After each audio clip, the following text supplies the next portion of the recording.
اصل ایشو ہے فلسطین کا جو شروع ہونے والا ہے. بھٹی دہکے گی وہاں. ظاہر بات ہے کہ اگر کوئی بہت بڑا اقدام ہو جاتا ہے فلسطینیوں کے خلاف اور اگر واقعتاً مسجد اقصی اور حکومت الصحرا گرا دیے جاتے ہیں تو طوفان اٹھے گا عالم عرب میں. یہ حسنی مبارک ہو یا شاہ خالد ہو یا کوئی اور ہو، یہ نہیں روک سکتے اس طوفان کو. نوجوان خون اٹھے گا، غیرت اور جو بھی حمیت ہے. مسلمان ان پڑھ سے ان پڑھ اور بالکل بے دین وہ بھی مسجد کی حرمت پر کٹ پڑنے کو تیار ہو جاتا ہے. مسجد تو بنا دی شب بھر میں ایمان کی حرارت والوں نے، من اپنا پرانا پاپی ہے، برسوں میں نماز ہی بننا سکتا. وہ چاہے کانپور کی مسجد سے مسلمانوں نے جانے دی، چاہے وہ شہید گنج کی مسجد کی مسلمانوں نے جانے دی، چاہے نماز نہ پڑھتے ہو، لیکن یہ جو حرمت اور یہ جو حمیت، یہ غیرت ہے، اس سے جو طوفان اٹھے گا یہ ہوگا اس ملحمۃ العظمی، اس کی طرف پیش رفت ہوگی. کتاب الملاحم سے احادیث کے حوالے سے کہ جن جنگوں کا حوالہ دیا حضور نے، پیشن گوئی کی ہے، اس کا نقطہ آغاز تھا خلیج کی جنگ. صدام حسین نے اسے کہا تھا یہ مدر آف وارز ہے، ام المحارب، یہ ایک جنگ نہیں ہے. اس کا نقشہ بھی حدیث میں موجود ہے، پیشن گوئی موجود ہے، اس وقت بھی ہم نے شائع کی تھی. لیکن اس میں جو جنگ اب ہونے والی وہ الملحمۃ العظمی. ملحمہ کسے کہتے ہیں؟ لحم گوشت کو کہتے ہیں، اور قصائی کی دکان کو عربی میں ملحم کہتے ہیں، جہاں گوشت کے ٹکڑے کیے جاتے ہیں. آج کل مشینوں سے ہوتے ہیں، اب جو ہے وہ ہاتھ سے چھریوں سے نہیں ہوتے، لیکن ٹکڑے ہو رہے ہوتے ہیں، جسموں کے چیتھڑے اڑ رہے ہوتے ہیں. ملحمہ یہی لفظ استعمال کیا تھا حضرت سعد ابن عبادہ نے رضی اللہ تعالی عنہ یوم فتح مکہ. ان کے دل میں تھا کہ اب ہم انتقام لیں گے ان عربوں سے، ان قریش سے. الیوم یوم الملحمہ، الیوم یوم الملحمہ، یہ کہتے ہوئے جا رہے تھے. ایک خاص کیفیت آج ہے گوشت کے ٹکڑے اڑانے کا. دیکھ حضور سے کہا کہ چلے جا کر کے صاحب کو یہ کہہ رہے ہیں الیوم یوم الملحمہ، یوم یوم الملحمہ. حضور نے فرمایا نہیں، ان سے کہو جا کر الیوم یوم المرحمہ، الیوم یوم المرحمہ، آج رحمت کا دن ہے، آج تو میں ان سب کو معاف کروں گا. لا تثریب علیکم اليوم، میں تم سے وہی بات کہہ رہا ہوں جو میرے بھائی یوسف نے کہی تھی اپنے بھائیوں سے.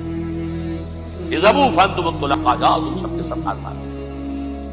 وہ ملحمہ ہے جس کو کہ حضور نے حضرت معاذ بن جبل رضی اللہ تعالیٰ عنہ سے روایت ہے، اس میں سے جو ابو داؤد میں روایت آئی ہے اس میں الملحمۃ العظمی، عظمی مؤنث ہے اعظم کا. آپ کہتے ہیں جنگ عظیم اول، جنگ عظیم دو، عظیم کا باب ہو گیا اعظم، سب سے بڑا، اور اس کا مؤنث ہے سب سے بڑی، عظمی. الملحمۃ العظمی، سب سے بڑی لڑائی. میرے نزدیک یہ وار کے معنی میں نہیں ہے، بیٹل کے معنی میں. انگریزی میں یہ دو لفظ علیحدہ ہے، وار، بیٹل.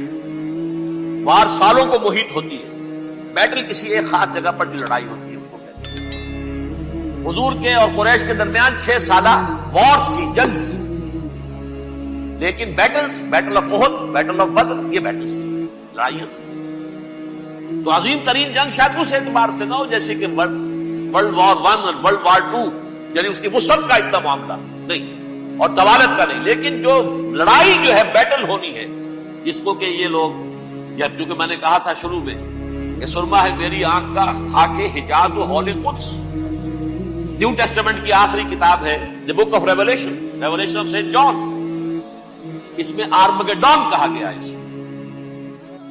ہر مجدون، یہ عبرانی لفظ ہے، ہر کہتے ہیں اونچی جگہ کو، سطح مرتفع.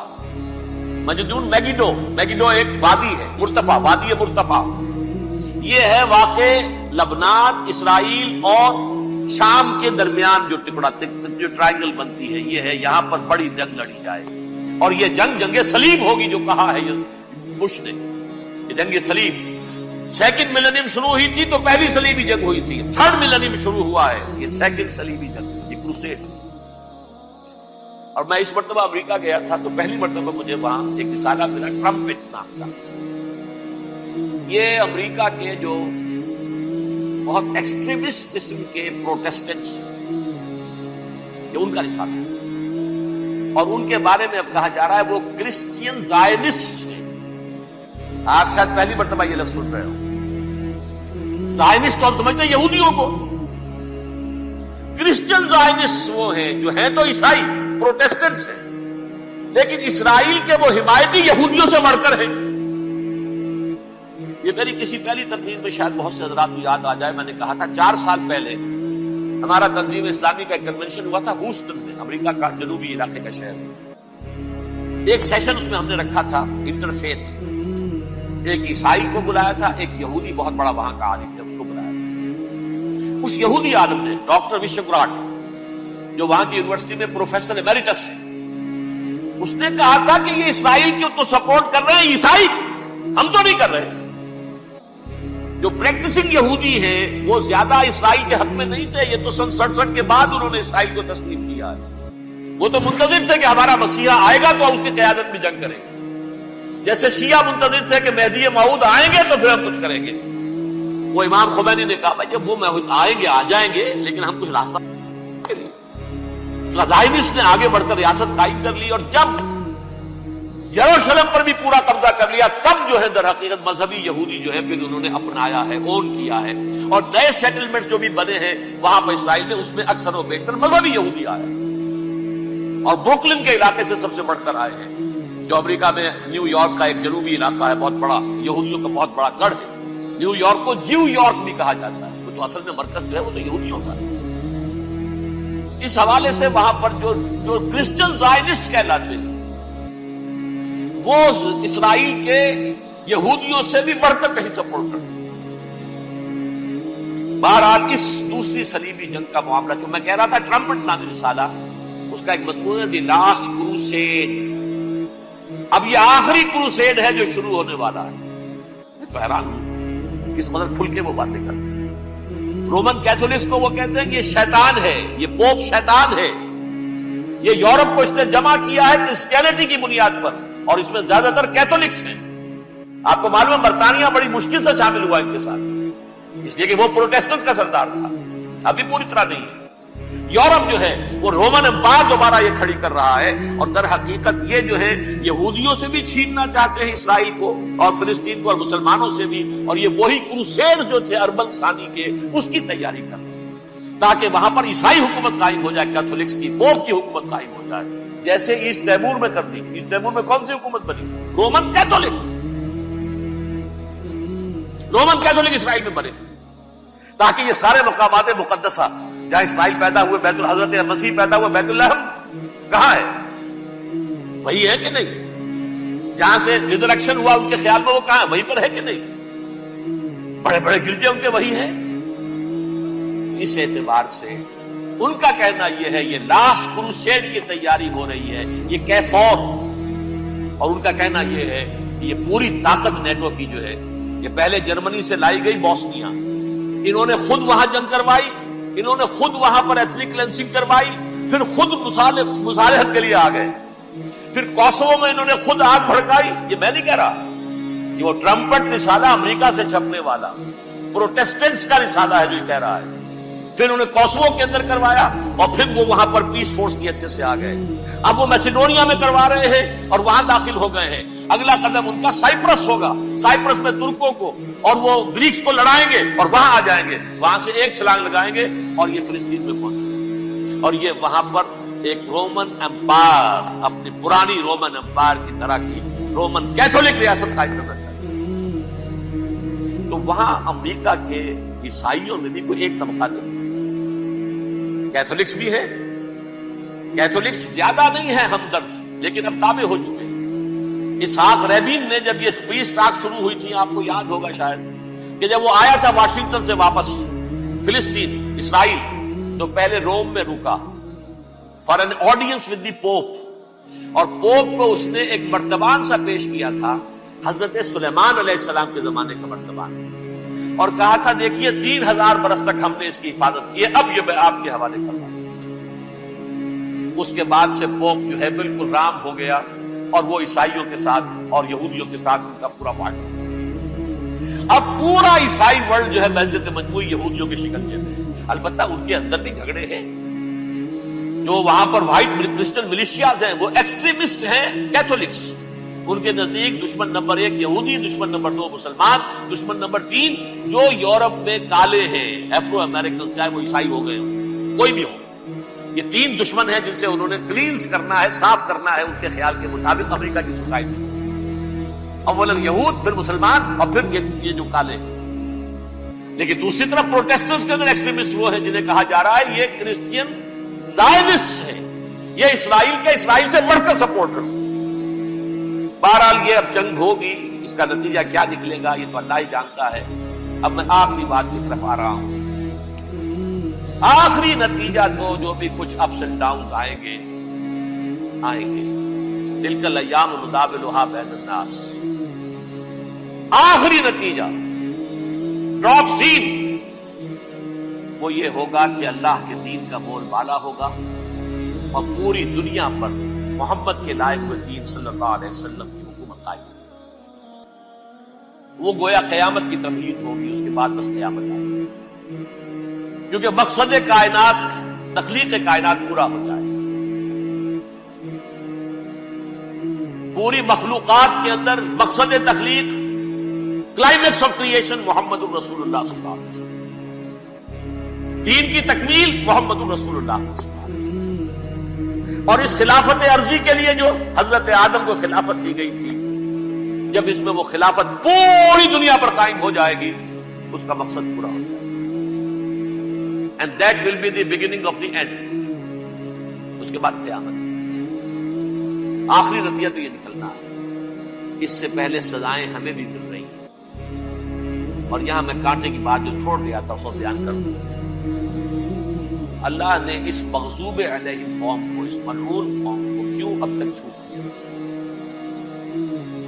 میں بتا چکا ہوں یہ بڑے عذاب کے مستحق ہو چکے تھے حضرت عیسیٰ علیہ السلام کے زمانے میں.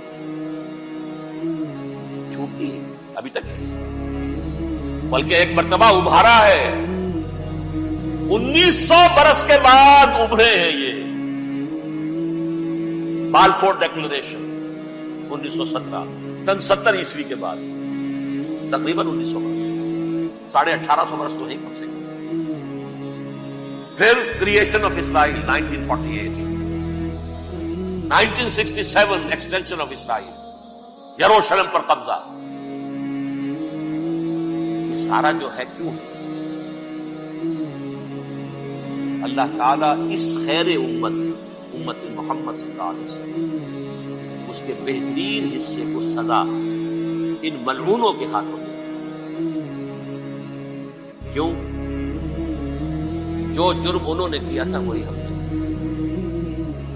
انہوں نے اللہ کی کتاب کو پیٹ کے پیچھے پھینکا. نبذ فریق من الذین اوتوا الکتاب کتاب اللہ وراء ظہورہم. ہم نے اپنی پیٹھوں کے پیچھے پھینکا. کولونیل رول سے آزاد ہوئے، کہیں اسلامی قانون نافذ کیا، کہیں اسلامی نظام قائم کیا. تو جو جرم ان کا تھا وہ ہمارا. اور ہم خیر امت ہیں، اور ہمارے میں سے خیر ترین عرب ہیں. ان پر اللہ کا فضل، ان کی مادری زبان میں اللہ کی کتاب موجود ہے. پھر انہوں نے اللہ کے دین کو پھینک دکھائی. جو ملک آزاد ہوا کولونیل رول سے، یا اس نے قبلہ کر لیا اپنا ماسکو کی طرف، یا کر لیا واشنگٹن. کسی نے مکے کو قبلہ بنایا. بدترین سزا، ویل للعرب من شر قد اقترب. اور ترمذی شریف میں تو یہاں تک روایت ہے، من اقتراب الساعۃ ہلاک العرب. قیامت کے قرب کی ایک نشانی یہ بھی ہوگی کہ عرب ہلاک ہو. ایک حدیث میں الفاظ آتے ہیں، حضور نے جب کہا یہ ہوگا یہ ہوگا یہ ہوگا، یہ بربادی آئے گی، تو کسی زوجہ محترمہ نام میں بھول رہا ہوں، انہوں نے پوچھا کہ عرب اس دن کہاں ہوں گے؟ فرمایا العرب یومئذ قلیل. آخری خاتمہ ہونا ہے یہود کا حضرت مسیح علیہ السلام کے ہاتھ میں. وہ عذاب جو 2000 برس تک ان سے ڈلا رہا وہ آئے گا، اور ان کے رسول ہی کے ہاتھوں آئے گا. لیکن اس سے پہلے مسلمانوں پر عذاب آ گیا. ہولوکاسٹ کے درجے کا عذاب آ رہا ہے۔ البتہ ہم پاکستانی اس میں یوں سمجھ لیجئے کہ وہ تو خبریں موجود ہیں احادیث میں، وہاں تو جو ہونا ہے، اتنے انسان مریں گے کہ ایک پرندہ جو ہے اڑتا چلا جائے گا، وہ نہیں چاہے گا کہ نیچے اترے تو کسی لاش پر اترے، اسے جگہ نہیں ملے گی زمین خالی کر کے اتر سکے، تھک ہار کر گرے گا، مرے گا تو بھی لاش کے اوپر گرے گا۔ یہ الفاظ ہے الملحمۃ العظمی الملحمۃ الکبریٰ، یہ لاسٹ کروسیڈ ٹرمپٹ اخبار نے، میں اس کا فوٹو اسٹیٹ بھی کبھی آپ کو دکھا دوں، ویسے میرے ساتھ ہے وہ رسالہ ٹرمپٹ۔